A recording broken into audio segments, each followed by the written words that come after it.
समाज के हित के लिए, समाज की सेहत का ख्याल रखते हुए कि समाज की सेहत खराब ना हो, रमेश दलाल 16 दिन से भूख हड़ताल के ऊपर अपनी सेहत का भी ख्याल नहीं कर रहे हैं, लेकिन कर रहे हैं ख्याल समाज की सेहत ठीक रहे। रमेश दलाल जी, अभी तक आपके पास कोई भी आपका जो एक इरादा जो है उसको भांपने तक भी कोई सरकार का आदमी नहीं पहुंच पा रहा। क्या है ये सरकार के मन की मनसा, जो एक रमेश दलाल जो किसान नेता है, बड़ा नेता है, उसकी भी नहीं सुनवाई करे, तो आम आदमी की सुनवाई कैसे करते होंगे? फिर ये क्या करना चाहेंगे इस बारे में आप? आपके लगी हुई है, देखो ये मैं दिखा रहा हूँ अपने दर्शकों को, ये ग्लूकोज की बोतल भी यहाँ लगी हुई है, और ये है रमेश दलाल जो पिछले 16 दिन से भूख हड़ताल पे है। ये कह रहे हैं कि मेरी आखिरी सांस तक मैं लड़ाई लड़ूंगा, समाज के हित के लिए लड़ूंगा। क्या करना चाहेंगे?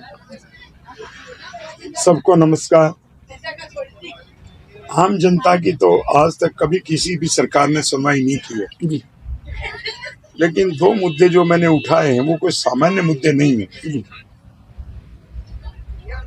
जाट सहित बिश्नोई रोड, त्यागी, मुड़े जाट, सिख जाट, इन 6 जातियों को केंद्र की ओबीसी सूची में आरक्षण मिले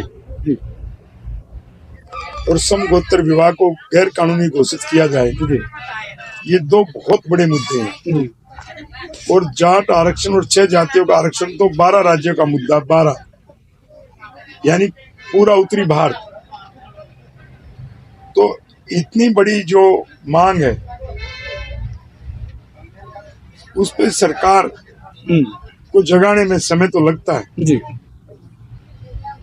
अब कल से मेरी हृदय गति फिर कम हो गई है, रात से जी जो 45 पहुंच गई और बीपी बहुत ऊंचा हो गया जी। फिर अभी डॉक्टरों ने आके ये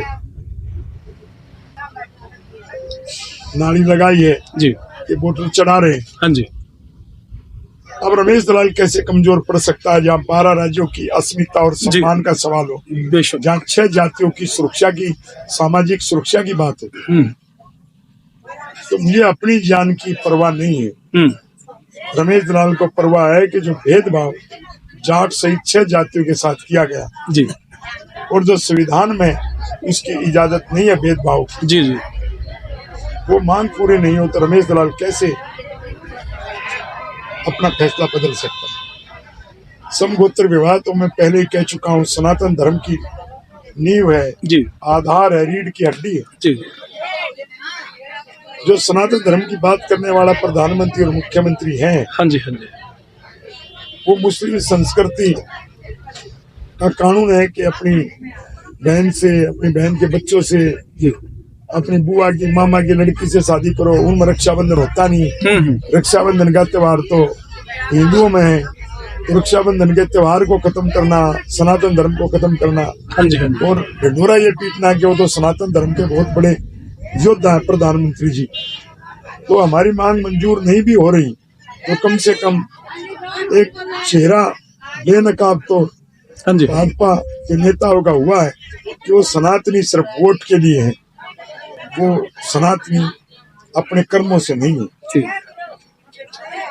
ऐसा नहीं है कि बात नहीं, 3-4 कैबिनेट मंत्रियों के फोन आए जी, लेकिन अनौपचारिक रूप से आए, सरकार की तरफ से नहीं।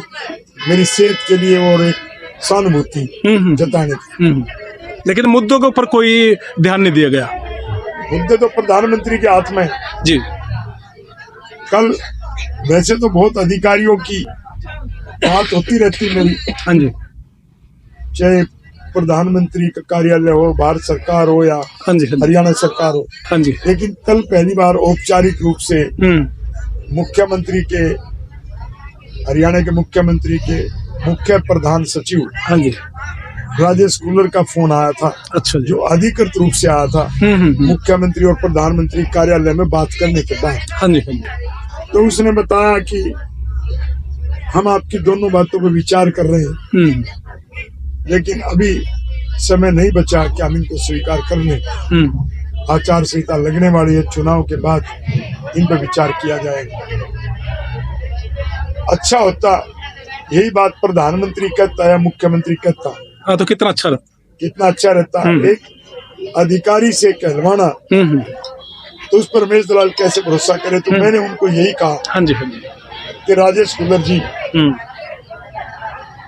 आपने प्रधानमंत्री और मुख्यमंत्री की तरफ से संदेश दे दिया, लेकिन रमेश दलाल का भी संदेश पहुंचा दो कि रमेश दलाल जी आखिरी सांस तक इस मुद्दे पर लड़ता रहेगा। जी कल 17 मार्च 2024 को इसी KMP आसोदा मांडोटी टोल प्लाजा भादुड़ में, हरियाणा में जी। सर्व खात सर्व जाति फिर महापंचायत होगी। उसमें फिर निर्णय लिया जाएगा कि समाज क्या निर्णय लेता है, क्योंकि अब रमेश दलाल तो एक चेहरा है, जी जी। निर्णय तो समाज का है। समाज का। जब सर्व जाति संसद 24 फरवरी को हुई, उसकी अध्यक्षता जाटों की बजाय दूसरी जातियों ने की संयुक्त रूप से, और जो सर्व खाप की भी अध्यक्षता संयुक्त रूप से दूसरी जातियों ने। हाँ जी, हाँ जी। इसलिए सर्व समाज, सर्व जाति, सर्व खाप जो निर्णय लेगी उसके आधार पर अगली कार्रवाई होगी।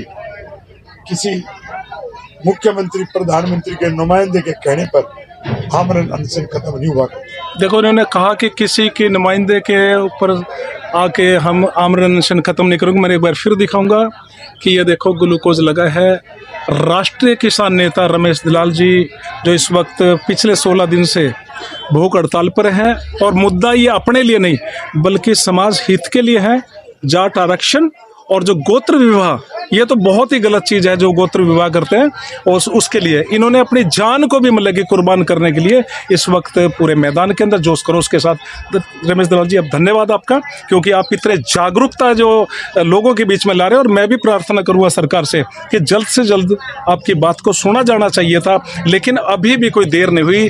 अभी भी इस बात के ऊपर गौर करें और आपका समर्थन करते हुए इस कानून को हटाएं और जाट आरक्षण आपको मिले। पवन सैनी जी, आपका बहुत बहुत धन्यवाद। आपकी भावनाओं का, आपके समर्थन का, आपके दर्शकों को मिलेगा। धन्यवाद जी आपका। समगोत्र विवाह करने से एक तो बेइज्जती होती है, परिवारों को नुकसान उठाना पड़ता है, और जैसे नाते खराब होते हैं, क्योंकि उसी गांव की लड़की उसी गांव का लड़का अगर शादी करेंगे तो क्या बोलेंगे, बच्चे आगे पैदा होंगे तो मामा बोलेंगे या भाई चाचा ताऊ बोलेंगे। अब किसको चाचा कहा जाए, किसको किसी को ताऊ बोले। इसमें रमेश दलाल जी यहाँ तो भूखे प्यासे बैठे हैं कि आपका जब घर पे पहुंचते हो कि आपका खाना खाने को दिल करता है, पानी पीने को दिल करता है, क्योंकि आपका अपना भाई बेटा यहाँ पे भूखा है। वो तो भूखा बैठा है, हम रोटी खा है, क्या जिंदगी हमारी। मतलब नीचे तो नहीं उतरती होगी उस टाइम, लेकिन जीने के लिए खाना पड़ता है फिर भी। बहुत बहुत धन्यवाद जी, आपने इतनी जानकारी दी। और मैं फिर एक बार दिखाऊंगा कि देखो कितनी बड़ी तादाद के अंदर यहाँ महिलाएं और पुरुष यहाँ पे समर्थन देने के लिए आए हैं रमेश दलाल जी को।